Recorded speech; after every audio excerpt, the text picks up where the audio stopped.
Here we are. Thank you so much for joining us this evening. My name is Stephanie, and I'm the event director at Malaprop's bookstore. And one of the things we love to do, obviously, is have people in the store to meet authors in person and listen to them talk about their books. And that's just not something we can do right now for everyone's health and safety. So the next best thing is to have everyone join us online.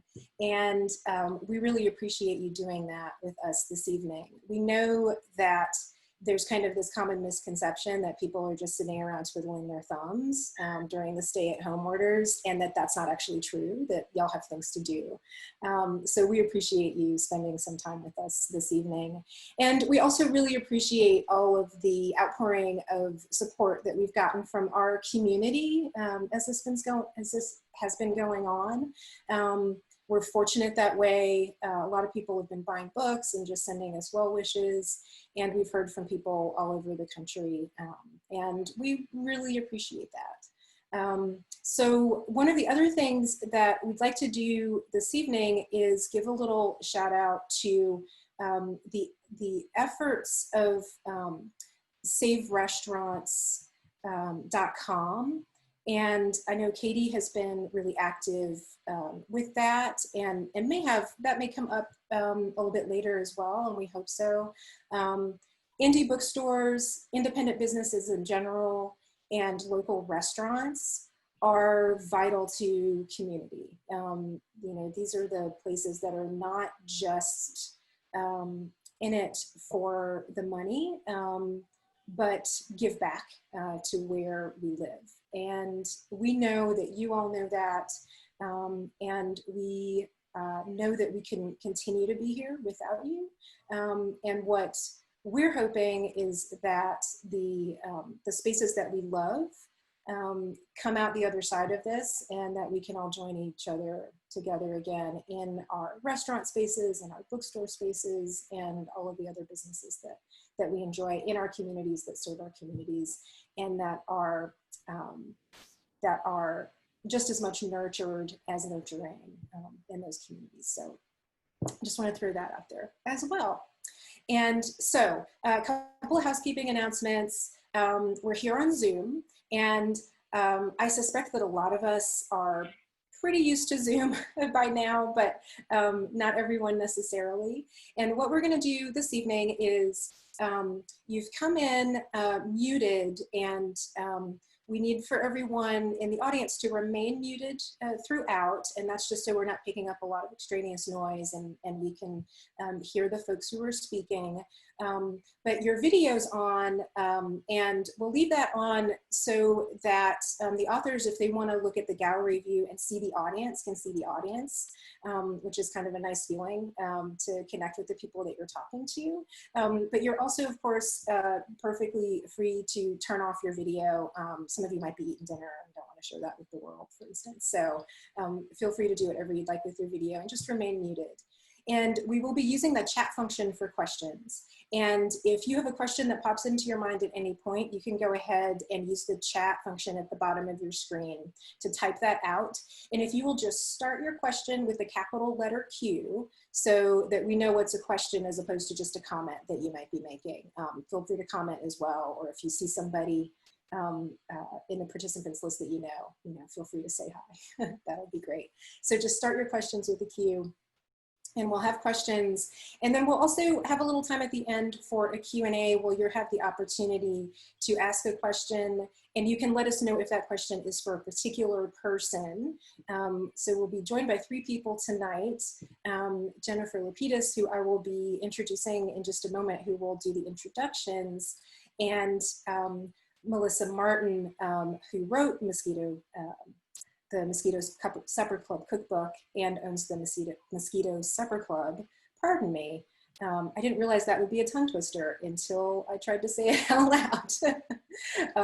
And Katie Button, who those of us in Asheville, I think, know really well. So you'll have the opportunity to ask questions if you have specific things you'd like to know from any of those folks. So pardon me as I'm going to read here for a moment. I always feel like my eyes are darting around wildly on this, this sort of interaction anyway, so we'll just have to bear with each other. It's my pleasure to start by introducing Jennifer Lapidus. She's the former owner of Natural Bridge Bakery, as well as the founder of Carolina Ground, which is incredibly busy these days because of the current need for flour and proliferation of pandemic stress baking, among other things. She holds a master's degree in creative nonfiction, and she sits on the board of Carolina Farm Stewardship Association, on the advisory committee to the hospitality program of AB Tech Community College, and she's the co-chair of the Asheville Artisan Bread Festival. Jennifer's first book, Southern Ground, A Baker's Revolution, will be published by 10 Speed Press in the spring of 2021. In her spare time, she hopes to be on a road bike or cycling with her husband, Scott. So thank you. I'll pass it over to Jennifer. Hi, thanks. And my last name is actually pronounced Lapidus. Lapidus, I'm so sorry. We talked and I totally neglected to confirm that. Forgive me, folks. It's Jennifer Lapidus. Yeah, and there are Lapiduses out there that pronounce it Lapidus, but yeah, my people say Lapidus. Okay. Sorry about that. It's okay. Anyways, it's not about me today. It's about Melissa, and I'm really honored to have the opportunity to introduce both Melissa and Katie for this Q&A. I was super excited to get a galley of this book, and it's not a regular thing for me to read a cookbook from cover to cover, but this is the kind of cookbook that you can read cover to cover. And to back it up, before I even got the galley, I had the great good fortune to go to this Mosquito Supper Club back in the fall. So I stepped into Melissa's world and got to experience her food and experience what it meant to step into this supper club where you're met with two large tables and you're seated family style, and she comes in and she explains what we're about to eat. And it's more than just food, it's her story that she's letting us in to. And it's not overly gussied up recipes. It's simple and it's rustic and it's beautiful and it's flavor forward, and it just was such a meaningful experience for me to then get, and I had no idea the woman could write. And the book is just beautiful too, because it is so many layers. It knits together both her own background and place where she's from, but also what they face in Louisiana, both from climate change and, well, actually climate change is sort of the cause of a lot of the stuff, but, and the oil industry, and there's so many levels of sort of war in a way going on there. And then the other side of the coin, the beauty of this culture. And I wanted to just read 3 different things, little lines from 3 different places in the book, just so you can get a feel for how she sort of layers this book, because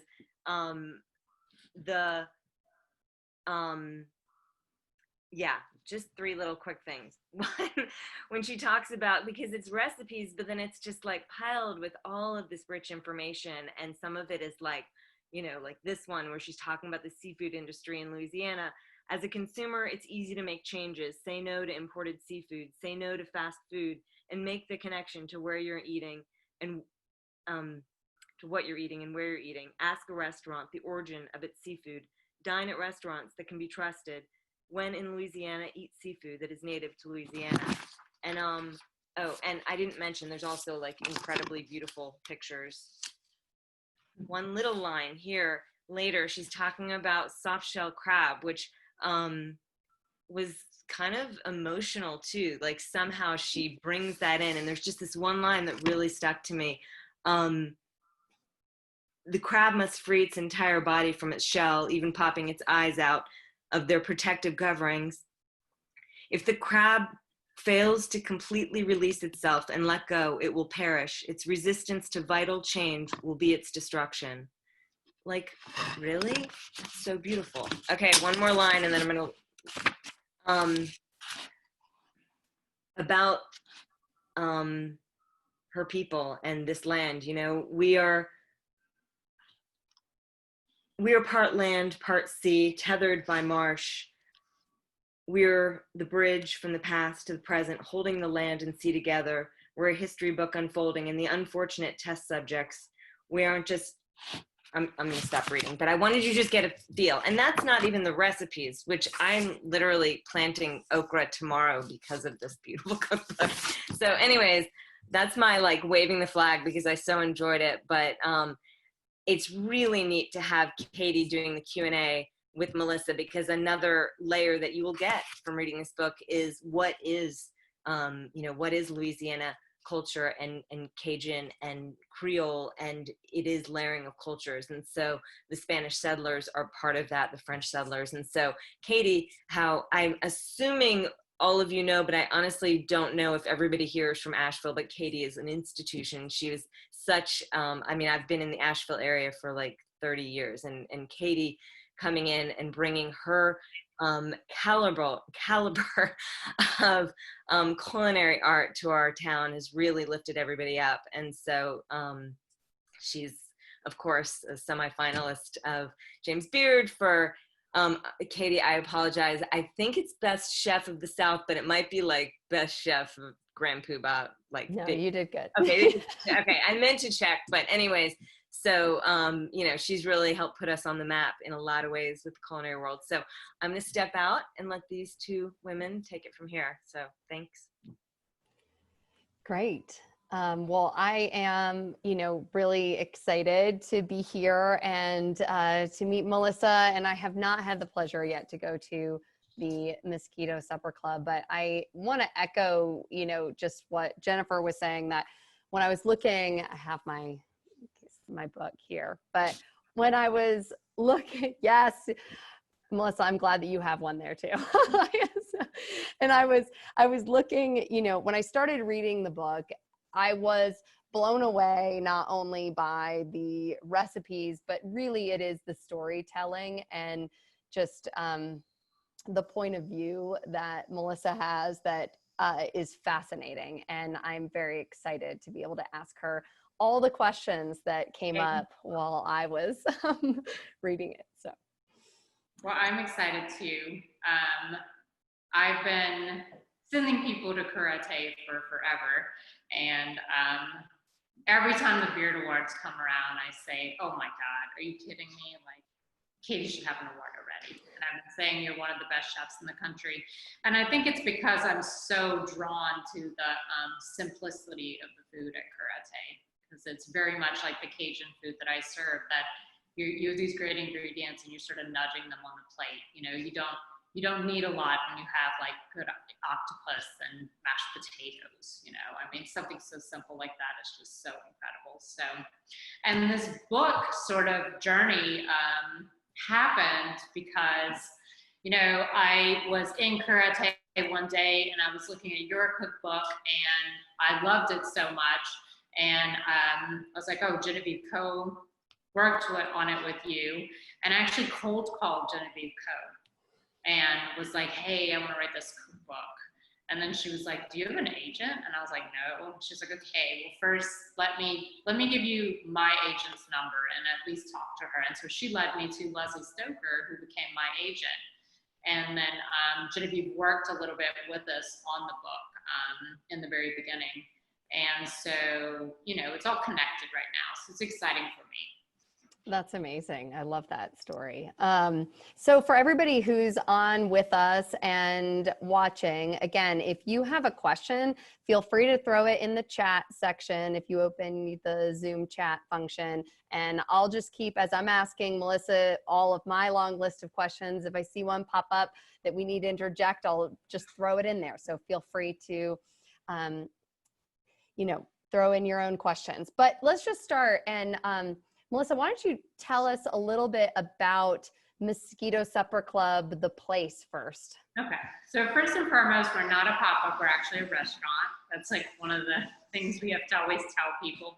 And I always say we have all the trappings of a restaurant. We have all the insurances and permits and everything else. But we're a tiny Cajun restaurant in New Orleans. We seat at most about 36 people a night. We seat everybody in one seating at 3 tables. We have 2 large tables on one side and then another table in another room.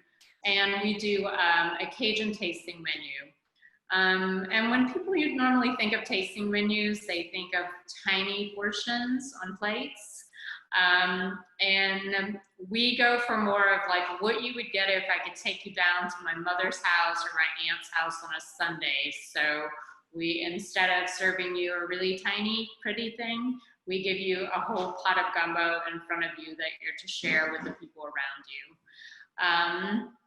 And we also give you the table for the evening. And that was something that was really important to me from my travels in Europe. I remember my son one time when we were in Paris eating going, are we like almost done? And I was like, oh no, we're not almost done. We're gonna be here at least for another hour and a half. So I really wanted people to be able to linger over tables, share food, drink wine, and enjoy themselves. So we decided early on that we would not try and do 2 services, that we would just build the business around this one seating and this Cajun tasting menu. So that doesn't mean that those things aren't going to be adjusted going into the future now, but this is what we've been doing for the last 6 years. I love that. And what was the inspiration behind, you know, turning what you do there or into the book, or what are the differences between Mosquito Supper Club, the place, and the book? Yeah, the funny thing is that when I started Supper Club, I knew I just wanted to, I had worked in restaurants doing like 350 covers and never seeing a face. So I wanted to just see people, you know, like cook for people and then like say hello to them and have sort of a different experience than just being in the stainless steel box.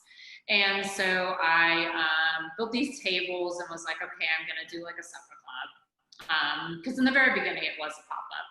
And I didn't know what food I was gonna cook. I was just gonna do like fresh, local, seasonal, whatever I loved, whatever I felt like cooking, sort of like Tallulah's, what they used to do. And then I don't know, I just got this light bulb that I was gonna cook this Cajun food that I grew up eating. And so I did it and everybody was excited about it. But the secret here is that I really didn't know how to cook the food.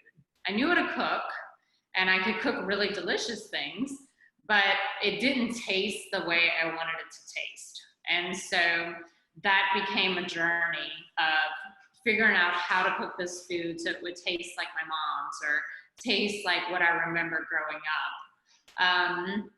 And so that meant getting on the phone with my mom because we didn't cook with our mother growing up. She had to feed 6 kids, so we were like not allowed in the kitchen. And so I'd get on the phone with my mom and I had the skills to cook the food, but she would walk me through the recipes and I would just tweak them until they tasted like hers. And you know, it was really hilarious because my mom leaves out information, you know, and I'll be like, well, how do you make your boiled shrimp? And her answer would be like, well, I don't do anything, you know, and so you have to move from I don't do anything to what do, you know? And I remember I was sitting at the table eating her boiled shrimp one day, just thinking like, how is the best boiled shrimp? And I mean, A, it's because the shrimp she gets from this like specific place, the shrimp are very, very sweet. But B, I was like, God, they really just taste so buttery. And she's like, well, I add like a pound of butter at the end because it helps them peel. And I was like, Mom, don't you think it also maybe adds like some flavor? And she's like, well, I guess. So, you know, I really had to like pull information out of her. And when I started doing that, I realized that I was starting to write down these recipes that no one had ever written down in my family before. And then eventually I tell these stories at Supper Club and I wanted to be able to collect the stories and share them. Because you can only tell so many stories at Supper Club. And you can't tell dark stories at Supper Club, you know? So yeah, that's how it sort of came together. In your book, you know, I mean, the cover of the book calls it, you know, Cajun Recipes from a Disappearing Bayou. And I think that subtitle is just very fascinating and a really amazing description of what you're going to like learn about as you dive into it. And I had a few questions for you. What is, you know, starting simply like, what is Cajun food? I mean, for me, that's like so broad, but for me, it's the food that I ate on a daily basis. So as someone might have eaten like, you know, depending on where you're from, I mean, some people may have had like lamb and hummus and like couscous or something on rotation on a daily basis, or if you were Italian, that could have been quite different. Or if you were Hispanic, it could have been quite different. But for me, being Cajun is this food that, and this area that I live in, of course, but this food that we ate on a daily basis, you know, that was just like part of who we are. Like, I can't separate humanity and food. That's just who I am, you know?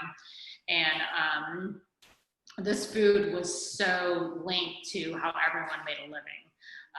And there's definitely different versions of Cajun. This is definitely just my version of Cajun. I mean, my grandparents were French speaking.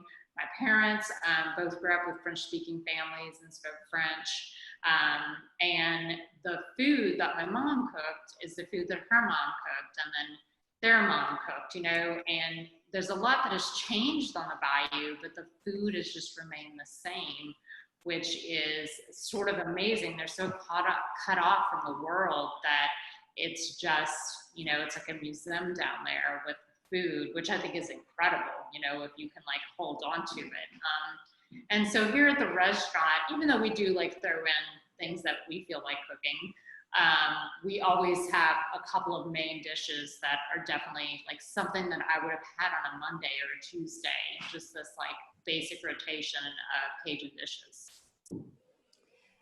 What's the difference between, I mean, people hear about Cajun, they hear Creole. What is, I mean, how would you categorize Creole compared to Cajun? Well, I try to like wax poetically on that for a whole chapter, but there's really like, I wanted to like name the chapter, you know, like a story with like no resolution or something, because there really isn't a resolution. There's so much food coming in from so many different places in the world at one time. So you have food coming over from Africa, you have food coming up from the islands, you have food coming over from Spain.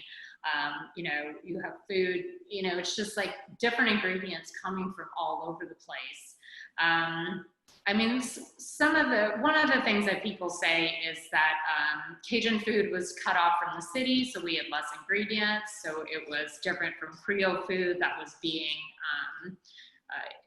it was being inspired and by not only women who are cooking as slaves, but also like French chefs that are coming in with their mother sauces and everything. So it becomes a melting pot of so many different things, so many different ingredients. A lot of ingredients are not indigenous to Louisiana that come from other places around the world. So, but it's a tough one to describe because Creole's been used to describe so many things, so many different things. So even to like describe the word is quite difficult. Mm-hmm.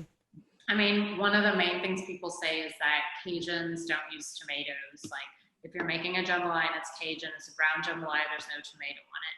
If you're making a Creole jambalaya, you're using a tomato. But it's like, yeah, so my mom made a brown jambalaya, then when we were kids, we put ketchup on it, you know? So it's like, you know. I love that. Tomato added after the fact. Yep. Ketchup on our white beans, which was really hilarious. Why do you say that Cajun culture is disappearing? I think that for every generation that passes, you lose so much knowledge and you lose so much. So my grandparents were really the last truly French-speaking generation where they were, you know, ridiculed and sometimes hit in school for speaking French. So my grandmother went to school at 14 years old. She spoke not one word of English, and she didn't last very long because she didn't want the ruler, you know? And so they didn't want their kids to speak French because of the way they were made to feel about their language. And so my parents' generation spoke French, but only to talk about us behind our backs. So we learned French by proxy of like what we weren't supposed to hear.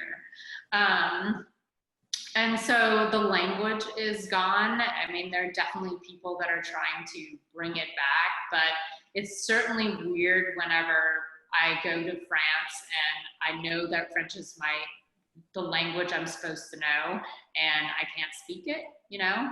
And I made sure that my son, who is 19, he speaks fluent French. So I gave it back to him. But then also when generations pass, there's just so many things that we lose with it.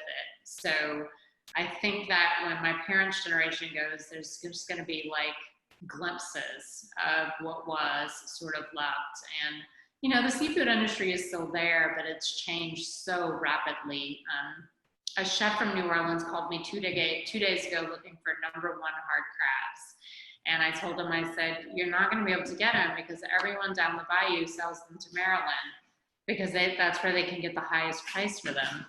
And so it's like moments like this where this seafood used to stay in this community and the surrounding communities. And then now it's like, I can't get a #1, you know, crab because they're going to go to the highest bidder, you know, and, you know, the fuel in that is a little scary, but it's just sort of what we've become. What is the impact, you know, of climate change on, you know, the culinary world in Louisiana? I mean, the waters have changed, so there's that. Once you lose the marshes, the waters sort of change, so the salinity changes. One of the big things that's happening right now that is of note, and everyone will probably watch it unfold, is that the Mississippi River's been rising just incredibly. And normally we don't have to open up our spillways. It's like every 50 years, the Bonnie Carey Spillway gets open to sort of take the pressure off the Mississippi River. But they've opened the Bonnie Carey Spillway like 3 or 4 times in the last couple of years. And what happened is when the Bonnie Carey Spillway is open, and everyone, if you don't know, the Mississippi River drains like basically the whole country. And when the Bonnie Carey Spillway was open, all of the fresh water came and destroyed all of our oyster beds on the east. So everyone that I used to get oysters from for the restaurant no longer have oyster beds, you know. And so when I needed to get oysters during the season, I was driving to the west to where my parents lived to pick up oysters to the restaurant, which was fun because I got to see my mom and play Scrabble and have coffee and then run back to the restaurant. But, you know, so that's one thing that is definitely related to climate change and everything. That's a big thing right now that's happening. You talk about in your book about sustainable purchasing, you know, seafood in particular. Why is that so important, and how do people do it? Well, it's like I was explaining to someone the other day. I was like, if you're in a place that there are fishermen, and like if you drove down the street and you saw an apple orchard, you would get out and be like, I want a donut and an apple, you know, or whatever. And you would feel no pressure because, you know, or a fruit stand on the side of the road, you would stop and buy like whatever they had. I was like, if you see an area where there are fishermen, you should act the same way. You can approach them and you could say, oh, you're a shrimper. Can I get some shrimp from you? And I also think you really need to pay attention to what's happening around you. I mean, right now, if you go to the Whole Foods in New Orleans, you cannot buy Louisiana shrimp. It just seems preposterous, you know, the shrimp are from Thailand. And so then you have to think, okay, this would be a really bad choice. How can I get the shrimp? How can I get good shrimp? Because it's just something we should eat here. Just like if you're in North Carolina, you should eat shrimp, you know? And so I think you really need to, and I think right now this is really being, you know, we're shining a light on it in the article this morning in the New York Times about all the pig farmers, you know, that the pigs in feedlots who normally go to slaughterhouses are just being killed and incinerated because the pig can't grow to 300 pounds because then it can't be taken to the processing plant, you know? And so it's like, that's what we've become. And I think with seafood, we really need to make like really smart choices, and we need to buy as local as possible. I know in the beginning when COVID happened, all the Florida lobster fishermen didn't have a place to send their lobsters because they usually send them all to China, and they're really like big during Chinese New Year. And so they literally like had no body to sell the lobsters to. And I'm like, I want the lobsters, you know, like I want the Florida lobsters. And so it's like, there's like a link missing there, you know, when you don't have enough like people around you in your own communities or the states neighboring you, that all of a sudden you don't have a place to drop off all your lobsters, you know? So I think that we really have to think about where all of our ingredients are from, and try to support people who are, you know, who really care about the products, you know? Yeah. You talk in your book about Hurricane Katrina being like a turning point in your life. And can you talk a little bit about that moment, what happened, and just tell us a little bit about, you know, what journey that set you on? So I was actually working at Loyola University there and cooking on the side and working for the farmers market. I always had multiple jobs. I was a single mom, so it was like, how many jobs can I have and still try to parent? But you know, my house flooded in New Orleans, and so when I came back to clean out my house, I had 8 boxes of stuff left of like all of my things, and a 5-year-old who had just started school, kindergarten, like 5 days before or something. But eventually when we made it back to the city, I worked for another month at Loyola University, and then we all lost our jobs. And I was like, I need to do something that I need to do something quick. I need to do something that I love doing. And I need to do something where I'm going to be able to be employed. And so I was like, I need to cook. And so from there, I took my kid and I went to Napa and made wine just to clear my head and take a break from what had happened in the city.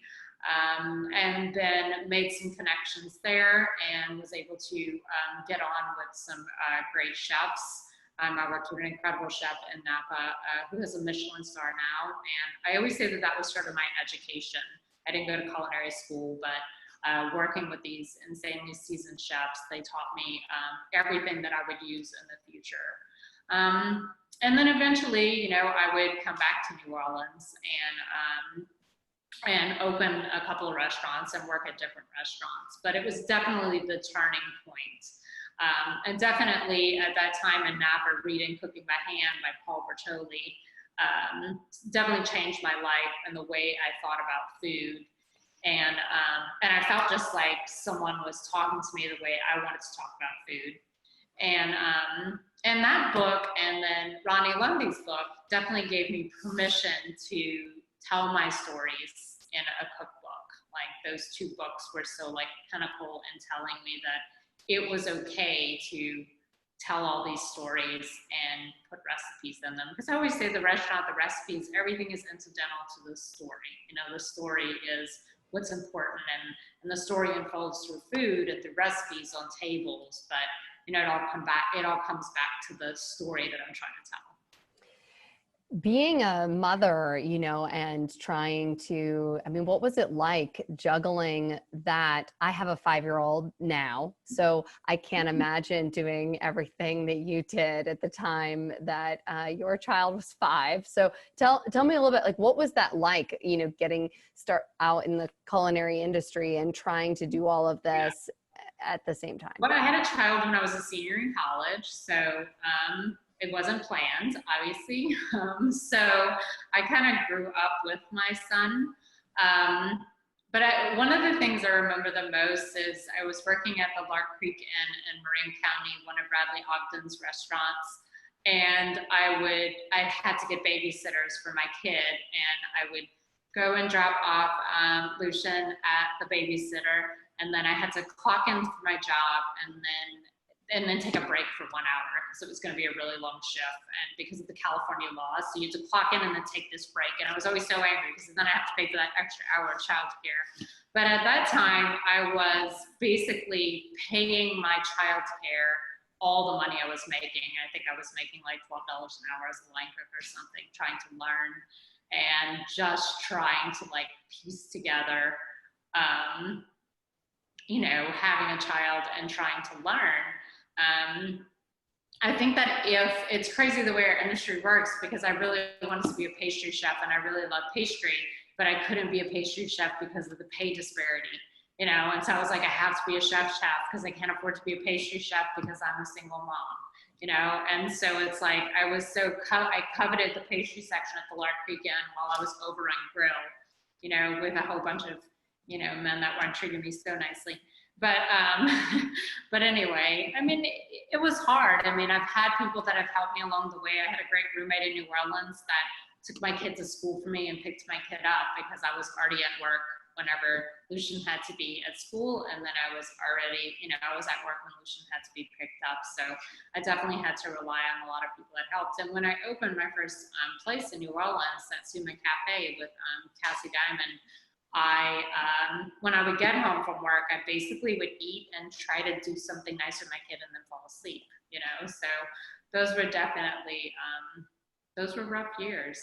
So it's not fun. And I really loved when we went into, I call it evacuation because I'm from New Orleans, but I know it's not, it's quarantine or whatever we're in right now. But I loved being able to cook.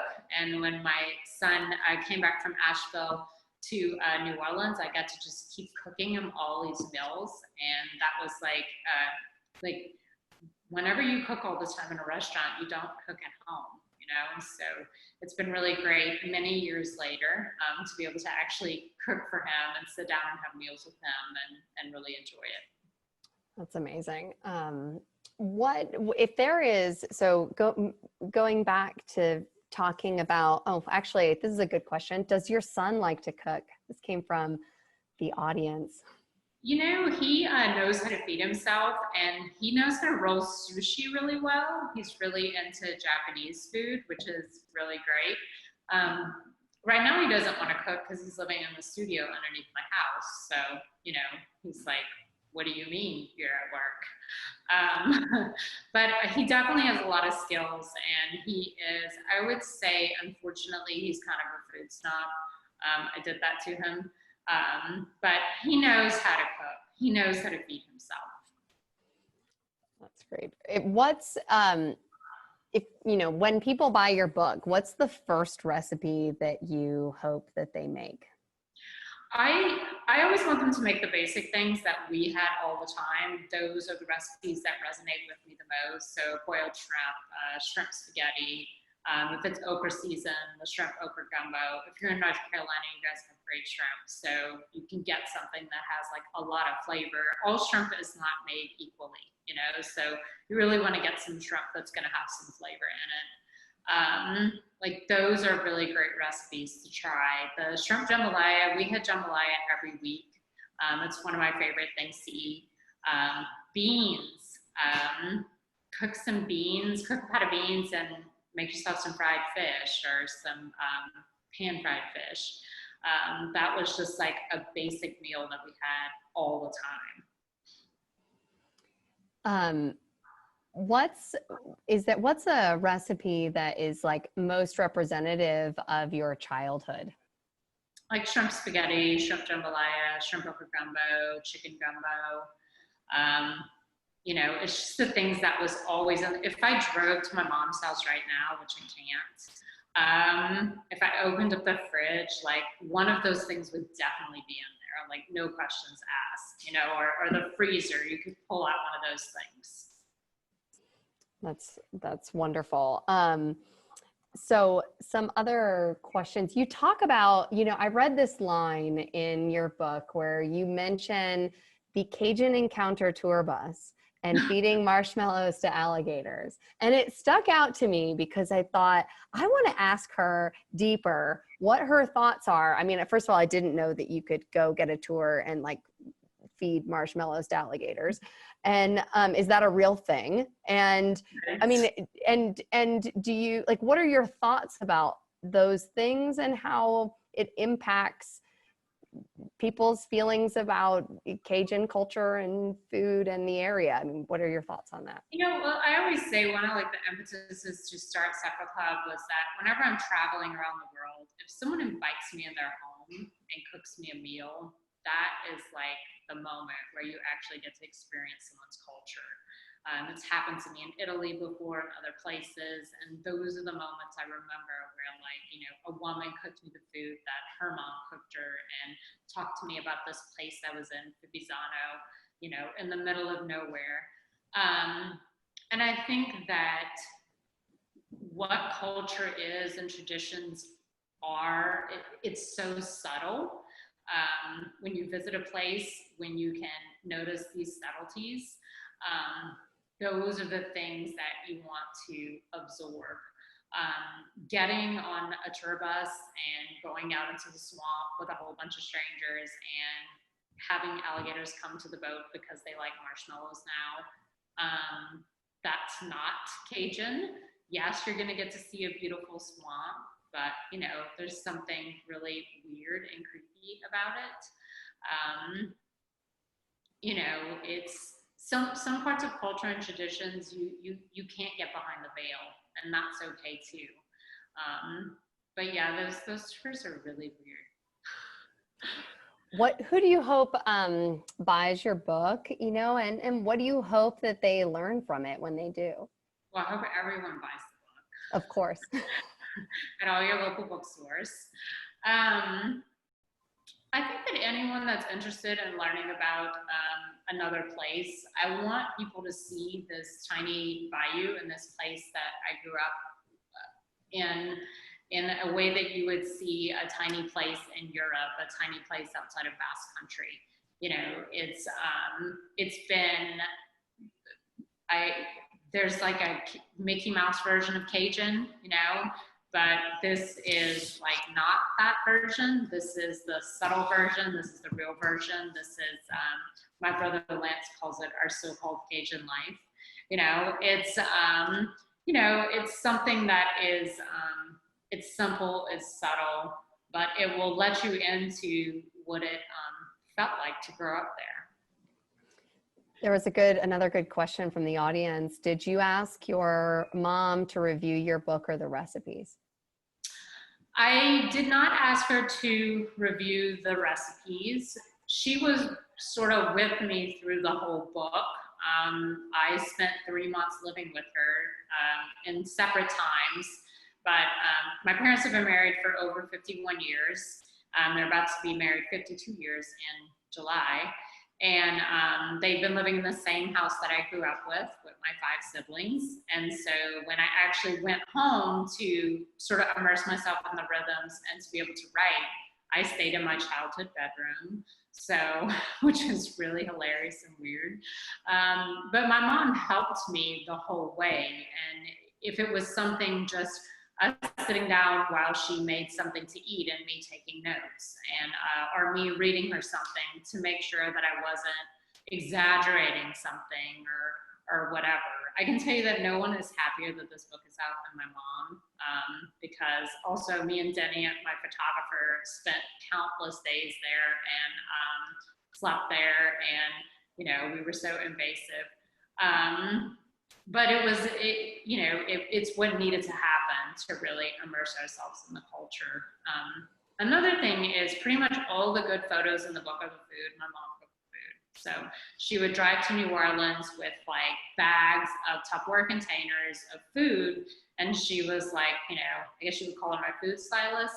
And she would bring me the food because there was no way I could cook all the food for the 10-day shoot and art direct the book and all the other things that you need to do. So my mom actually cooked so much of the food, and she's the only one that really knows how to do it. So that was really, really great and helpful.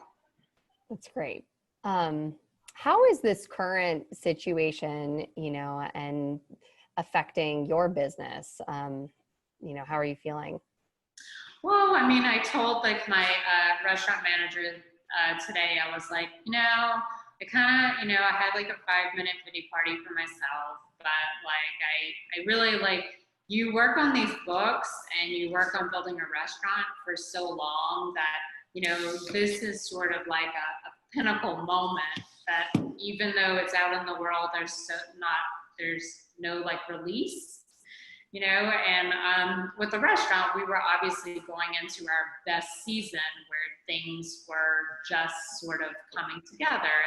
And because we run our restaurant very differently, I want it to be as sustainable as possible.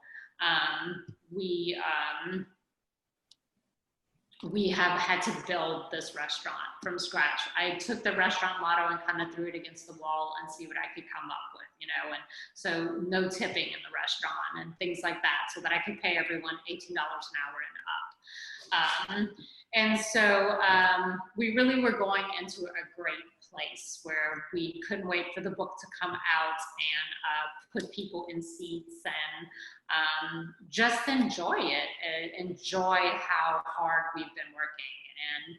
And so that is very jolting to not only say, oh, the restaurant is closed, but also to have all this hard work, sort of the rug has been pulled out from below us, because there's an idea that because like we have a book or we have a restaurant that there's just like a fountain of money, but the restaurant always runs on such tight margins. I read something today that I was like, yeah, this needs to go out in the world, that 90% of what you make is for purveyors and labor and operations and all the other thing, and then you have this like little 10% that on a good day is you can pay yourself. And what's happening right now too is that, I'm the owner of a restaurant, so I can't close and get unemployment. So you don't get unemployment, you can't really pay yourself with PPP, so it's like all of a sudden it's like, okay.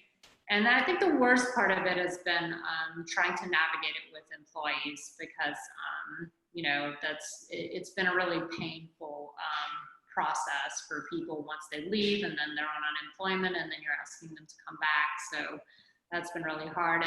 And honestly, we have no idea what's going to happen. I mean, we're doing to go right now, but when the PPP money dries up, which is going to be sooner than later because it's an 8-week long, well, we have to spend it all, which we don't really, you have to just bring your employees back that you don't even need to spend it. We don't know what it's going to be like on the other side of that. And it's really hard as like a chef and an owner to think like, do I have the like energy to be able to build it again? Because it takes so long to get to a place where the pieces are sort of coming into place. And I think one of the biggest things that people need to understand about restaurants, and it's like this for all small businesses, but especially with restaurants, that even when everything is going great and things are going well and it's the best, it's still such hard work. It's such hard work. And even this morning I was trying to have coffee with my partner and I was like, I just have to post this social media stuff, So it's like I ignored them all morning. It's like when you own a small business, there's never, there's not a lot of moments to yourself. And I think that the restaurant was maybe getting to a place where I could like exhale, It's like every time I run my payroll, I'm stressed out, and that's just sort of normal. It's not changed for the last 6 years, and so now it's it's really, really, it's scary, Yeah.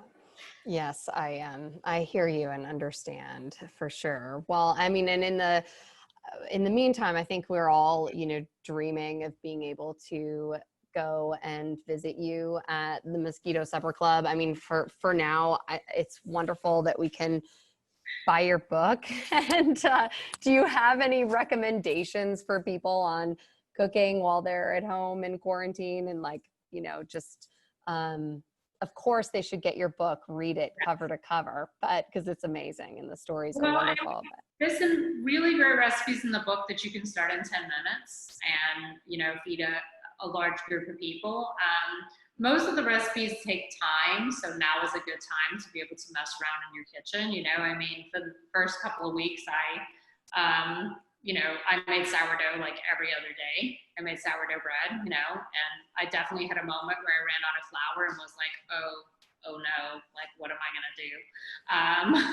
But I think that trying to find farm boxes that you can get and support local farmers and support local fishermen and husbandry, like everyone, and try to tighten the net around you and feed your family with good things. Is that there's no time like the present to be a part of that and sort of strip it down. I mean, cook whatever you want, really. But if you're in North Carolina, I'm sure your shrimp season's about to start. So find a shrimper and get a whole bunch of shrimp and fill your freezer with it. The shrimp freezes really well, and then you can pull it out and make great things. When I'm at home, I make really simple things, the quickest thing I can possibly make. So. Here's another question. Can you tell us about your writing process? I can tell you that I did not write one word at home. So it's just too distracting. I just, wind up cleaning baseboards or something. One thing that I learned is that I could not write a book and run a restaurant. So I spent 5 years in my kitchen and I never left it. And then I trained a sous chef. I trained her on one menu and I said, I'm leaving for a month so I can write, because I realized that I was not going to be able to write and go into the restaurant every day because I'm just too controlling. It was not going to happen. And so I trained her on one tasting menu. She could execute it perfectly, probably better than me at this point. And I left and I spent every day at my parents' house, waking up early, meditating and drinking a cup of coffee and then starting to write. And really it was just sitting in the chair. And some days I would write for 12 hours straight and the next day I would write nothing, but literally it was just the process of walking in the woods and sitting in the chair, drinking coffee, playing Scrabble with my mom, eating cake, eating my mom's food, which was inspiring the whole time, fishing with my dad, just driving around the bayou.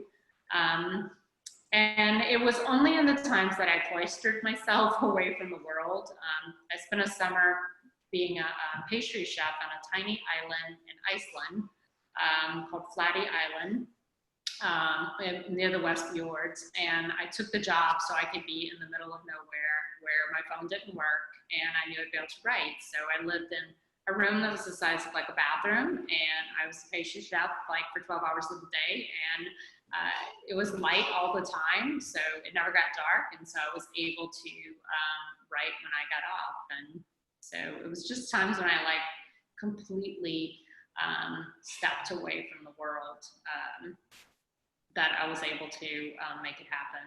And definitely the whole time I was writing, I was like, you're your worst critic, so it's not a fun process. Well, it's absolutely beautiful, and I have loved reading it. I heard something that you have been advising your siblings on cooking rice. Can you tell us about that? Is that true? Yes. Well, my sister Maria was like having a breakdown about rice or something, and she needed to get a rice cooker.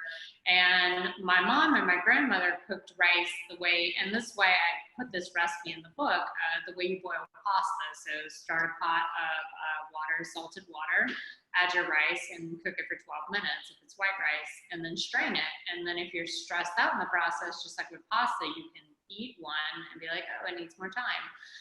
But 12 minutes is, perfect. And the reason why my mom did it this way is because it's really good as leftovers. Whereas if you do rice in a rice cooker, it's really dry, and yeah, you can reconstitute it. But we always had rice in our refrigerator. And so, yeah, I taught I was on the phone, like Bluetooth driving, and I was like, this is what you need to do. And let me just tell you. And I was like, that's why I included this in the book, because it's a really easy way to make rice.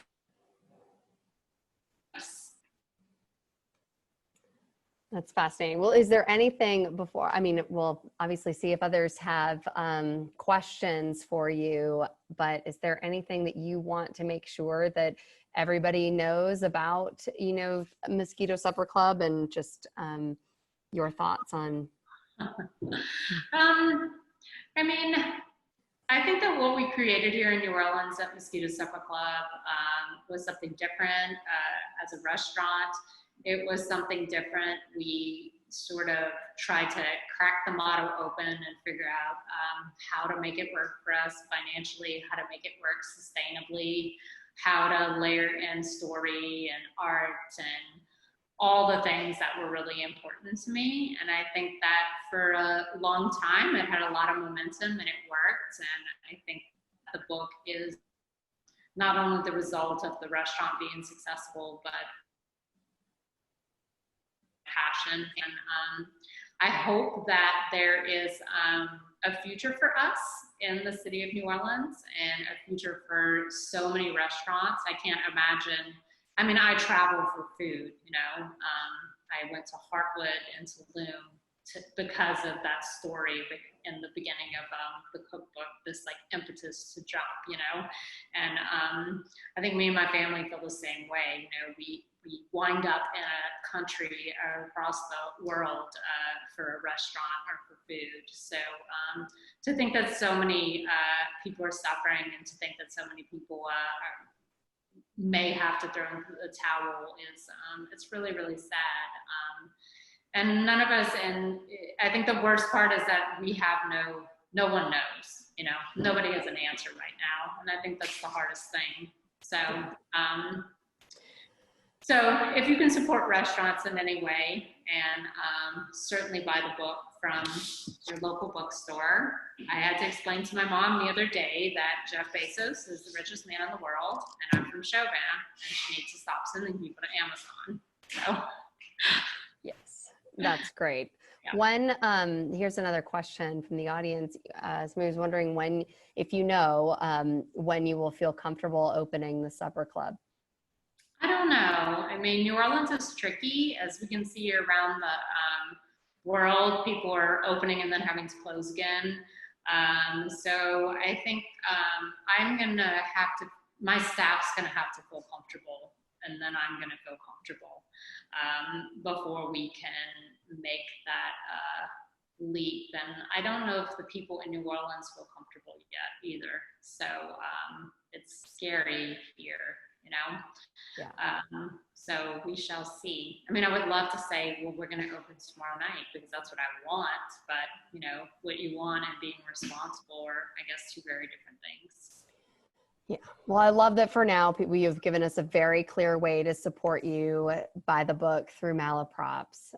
Don't miss it. It's beautiful and beautifully written. And I can't wait to cook with my daughter something from it. So. And I also wanted to thank Artisan and my editor, Judy, who are really amazing people. And I also wanted to tell Jennifer that obviously the soft shell crab story is not about soft shell crabs, but it was just such a great metaphor for life. So, and really important for what we're all feeling right now, because whether we like it or not, like everything has to change. So I guess it's how we all will pivot and, you know, deal with the change is what our future and what the future is going to be. I just want to jump back in and thank you both so much, Melissa and Katie and Jennifer Lapidus. Also, thank you so much. And to our audience, this has been such a wonderful conversation. And any last thoughts before we finish up? I realize it's 7, so we're right on time. Anyway. Yeah. Any more questions out there? I think, yeah. I'm just wondering what's happening on the other side of the door. So okay. I've been expediting, and so I just gave it to someone else today. And but it sounds fine. Good, good. Well, with that, we will wish everyone a wonderful evening, and I'll remind you that if you can and would like to purchase a copy of Mosquito Supper Club, the cookbook, please do so from Malaprops. We also have karate for you, Katie Button's cookbook, and we'll look forward to Jennifer's book coming out in 2021. And thank you all so much again. Wonderful conversation, and we appreciate all of you. And please, everyone, stay home as much as you can, stay safe, stay well, and we look forward to a time when we can see everyone in person again. So thanks so much.